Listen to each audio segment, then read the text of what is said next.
इस कहानी की शुरुआत में हमें बेन और डार्विन को दिखाया जाता है जो किसी ग्रुप में मीटिंग कर रहे थे क्योंकि कल एफबीआई उनके डिपार्टमेंट को बंद करने आ रही थी। इसीलिए कोई ना कोई उन्हें एक पूरा मिशन करना था। उनका पहला मिशन था सेवर कंपनी का सीईओ लियोनार्ड सेवर। उन एफबीआई को शक था कि उसने एक ऐसा माइक्रोचिप बनाया है जो जंग और तबाही का काम आ सकता है और उसने हमारे दुश्मन को भेजा जिसका कोड नेम है क्लस्टर स्टॉर्म। इसीलिए अब सेबर इस टेक्नोलॉजी का इस्तेमाल कैसे करता है उन्हें पता करना था और वो उसके पर्सनल कंप्यूटर में था। डार्विन का काम ये था कि उसके पर्सनल कंप्यूटर से वो डाटाबेस इकट्ठा करना। डार्विन अपने मिशन के लिए निकल चलता है। फिर उसके पहले दोस्त स्पेकल को दिखाया जाता है जो एक मोल है, फिर ब्लास्टर और इसके बाद हमें मॉरिस को दिखाया जाता है और उसके बाद हमें उसके टीम के आखिरी मेंबर मूच को दिखाया जाता है जो कि एक मक्खी था। और फिर डार्विन इसी तक के थ्रू सेवर की लाइब्रेरी में हो जाता है और सेवर की स्पीच भी शुरू हो जाती है और उसके बाद वे उसके पर्सनल कंप्यूटर से क्लस्टर स्टॉर्म की फाइल को डाउनलोड करना शुरू करता है। लेकिन सेवर की स्पीच खत्म हो जाती है। उसके बाद वो अपनी लाइब्रेरी में जाता है लेकिन मूच उसे रोकता है लेकिन नहीं रोक पाता और उसके बाद वो कॉपी करना शुरू कर देता है। तब तक सेवर अपने रूम में पहुंच जाता है और उसके बाद डार्विन उससे छुपने के लिए एक चिमनी जगह छुप जाता है और उस चिमनी में उसको लगता है सेवर को कोई है, इसीलिए उसे क्लैप करके एक्टिवेट कर देता है और ब्लास्टर नीचे रस्सी फेंकता है और आग लगने की वजह से डार्विन भागता है और रस्सी खींचने के लिए कहता है और उससे सेफली वहाँ से बच के निकल जाता है और फाइल भी पूरी तरह डाउनलोड हो चुकी थी। सब वहाँ से निकलने लगते हैं। उसके बाद स्पेकल्स भी वहाँ से निकलते हैं, सब वहाँ से निकलते लेकिन तभी वहाँ कुछ माउस हंटर्स आ जाते हैं जो उन्हें पकड़ लेते हैं और उसके बाद हमें दिखाया जाता है वो माउस हंटर कोई और नहीं, वो बैन होता है जो वहाँ से उनको सेफली निकालने के लिए आया होता है। और उसके बाद डार्विन बेन से कहता है कि इस पीडीएफ में हमारी पूरी जानकारी है क्लस्टर स्टॉर्म फाइल की और उसके बाद अगले दिन बैन एफबीआई को बुलाता है जिसमें हमें किप किलिन एजेंट को दिखाया जाता है जिनका भी प्रमोशन हुआ रहता है। और उसके बाद बैन उन्हें एक कॉकरोच भरी सेल में लेकर जाता है, बताता है कि हमने इनको ऐसे ट्रेन किया है कि छोटी छोटी जगह पे एक कैमरा लेके जा सकते हैं और इनके स्पाई कैमरा लेके जा सकते हैं। और उसके बाद किप किलिन को एक लैंग्वेज डिकोडर दिखाया जाता है जिसकी मदद से आप किसी जानवर से बात कर सकते हैं। फिर वहाँ तीनों लोग आते हैं और फिर किप किलिन से बात करते हैं और उसके बाद हमें स्पेकल्स को दिखाया जाता है। स्पेकल्स को उस क्लस्टर स्टॉर्म की फाइल को दिखाने कहा जाता है लेकिन उसके अंदर कुछ था नहीं, उसके अंदर एक कॉफ़ी मशीन का ऐड होता है। उसके बाद डार्विन बहुत कंफ्यूज होता है। उसके बाद किप किलिन बेन से कहता है कि तुमने पहली बात तो हमसे बिना पूछे तुमने सेवर के घर में घुसपैठ की और हमारे एफबीआई का पैसा तुम इन चीज़ों पर बर्बाद कर रहे हो, इसीलिए हम तुम्हें अरेस्ट करते हैं। ये सब पूरी बात डार्विन और उसकी पूरी टीम सुनती है, इसीलिए वो सब वहाँ से निकलने लगते हैं। और उसके निकलते डार्विन मार्सी से कहता है कि उस पीडीएफ में पूरी जानकारी एक बार कहना बैन को उसको चेक करने के लिए। उसके बाद वो निकलने लगते हैं लेकिन एफबीआई बाहर रहती है, इसीलिए उसे एक पेट शॉप की गाड़ी में घुस जाते हैं और वहाँ से पेट शॉप में पहुँचते हैं जहाँ पहले हमें बकी को दिखाया जाता है, उसके बाद हमें हर्ली को दिखाया जाता है और फिर उसके बाद वो सब वहाँ से निकलने की कोशिश करते हैं लेकिन वो सब नाकाम हो जाते हैं।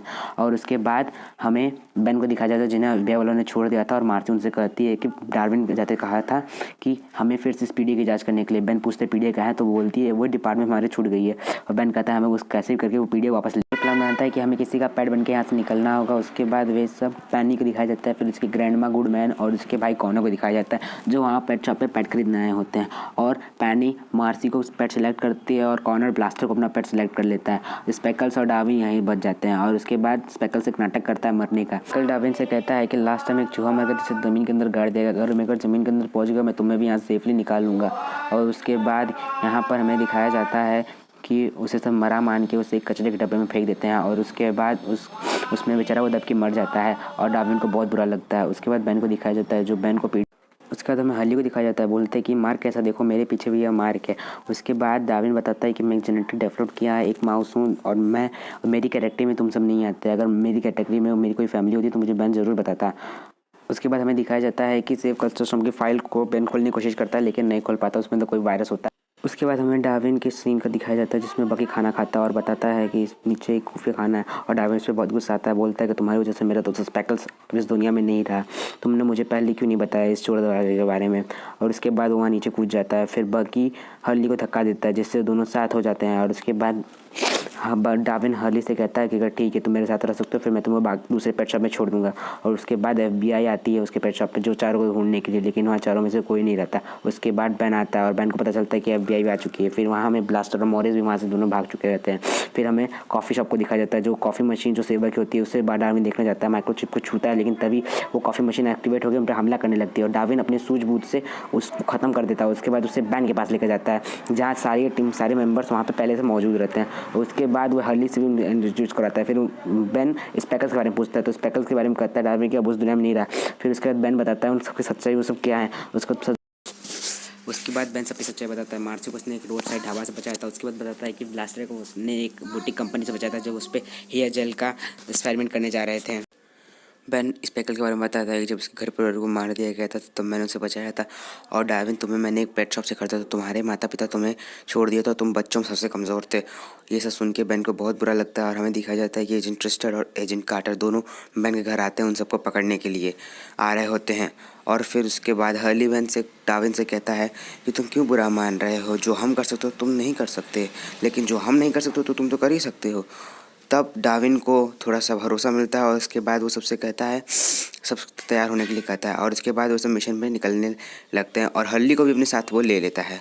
और उसके बाद डार्विन कहता है कि हाँ मैं तो ये कर ही सकता हूँ, मेरे में भले ही कोई जेनेटिक चेंज ना हो लेकिन मैं भी कर सकता हूँ, मैं भी कोई ऐरा गैरा नहीं हूँ। और उसके बाद वही सबको बुलाता है और बेन से कहता है कि बेन वो कॉफ़ी मशीन नहीं, एक जायंट रोबोट है। और उसके बाद मॉर्सी बताती है कि उसको क्लस्टर स्टॉर्म को लॉन्च होने में 30 मिनट बाकी था और वो बताता है उस पीडीएम में एक ऐसा वायरस सेपर ने डाला है जिसकी वजह से हम उसको डिकोड नहीं कर सकते। और उसके बाद हर्ली उन सबसे कहता है कि अगर ये वायरस इतना ही खतरनाक है तो तुम इसे सेबा के पर्सनल कंप्यूटर में क्यों नहीं डाल सकते हो। अगर डाल दोगे तो और भी आसान रहेगा, क्लस्टर स्टॉर्म की पूरी फाइल लॉन्च मतलब ख़त्म हो जाएगी। और बैन को अच्छा आइडिया आता है। बैन बोलता है हाँ, और मार्सी कहती है हमारे पास कोई व्हीकल नहीं है, लेकिन तब हमें बैन आरटीवी दिखाता है। उसके बाद वो सब वहाँ से निकल सकते हैं और सेफली वहाँ से सेबा के घर पहुँच जाते हैं। और उसके बाद सेफली वहाँ घर पहुँचने के बाद वे सब क्लस्टर स्टॉर्म को लॉन्च होने में सिर्फ 10 मिनट बाकी रहता है और लॉन्च भी हो जाता है। और उसके बाद सारे जायंट रोबोट बन जाते हैं, जितने भी मिक्सर जितने भी मैकेनिकल यूज़ थे सब। और उसके बाद सारी पुलिस टीम वहाँ आ जाती है और फिर हमें दिखाया जाता है कि बहुत तबाही होती है अंदर सेबर घर में। उसके बाद सब अलग हो जाते हैं हर्ली की वजह से, हर्ली के लालच की वजह से। उसके बाद हमें दिखाया जाता है सेबर को कि केली ने पकड़ रखा था और उसके बाद डार्विन उन्हें भेजता है और हमें दिखाया जाता है कि स्पेकल्स जिंदा था, मरा नहीं था। क्लस्टर स्टॉर्म वही था, क्लस्टर स्टॉर्म को लॉन्च करने का काम भी उसी का था और वही इन सब के पीछे था। और उसके बाद वह अपनी मम्मी पापा का बदला ले रहा था, अपने लोगों का बदला ले रहा था। फिर वहाँ तबाही मचाना शुरू कर देता है और डार्विन पे भी हमला करता है, लेकिन डार्विन बच जाता है और बोलता है तुम गलत कर रहे हो, तुम्हारा परिवार वो नहीं, तुम्हारा परिवार हम हैं, बैन है। जब तुम्हारे परिवार को सब मार देते तो बैन ने तुम्हें अपनाया था, हम तुम्हारा परिवार हम हैं, स्पेकल तुम गलत कर रहे हो। फिर स्पेकल भी समझ जाता है और उसके बाद वे उसको बंद करने की कोशिश करता है लेकिन बंद नहीं हो पाता और डार्विन से कहता है कि अब बहुत देर हो गई। उसके बाद डार्विन कहता है कि देर नहीं हुई, अभी बहुत समय बाकी है। तो उसके बाद उस पीडीएफ को लॉन्च कर देता है, उसमें वायरस ट्रांसफर कर देता है। उसके बाद पूरा जायंट रोबोट खत्म हो जाता है। उसके बाद सब वहाँ से सेफली निकल जाते हैं। फिर हमें FBI डायरेक्टर दिखाया जाता है जो स्पेकल्स को दिखाया जाता है। स्पेकल्स उन मशीनों में से उस चिप निकाल रहा होता है और कहता है अगर जीफोर्स मुझे ज्वाइन करने देगी तो मैं इसमें फिर ज़रूर आऊँगा। और फिर कीप कलिंग को दिखाया जाता है जिनका ट्रांसफ़र स्विट्ज़रलैंड में कर दिया गया था। उसके बाद वे वहाँ से जीफोर्स का शुक्रिया अदा करते हैं और उसके बाद उन्हें स्पेशल एजेंट का बैग मिल जाता है। और उसके बाद वे हर्ली को भी एक स्पेशल एजेंट का टैग दे देते हैं और इसी पर यह मूवी एंड हो जाती है।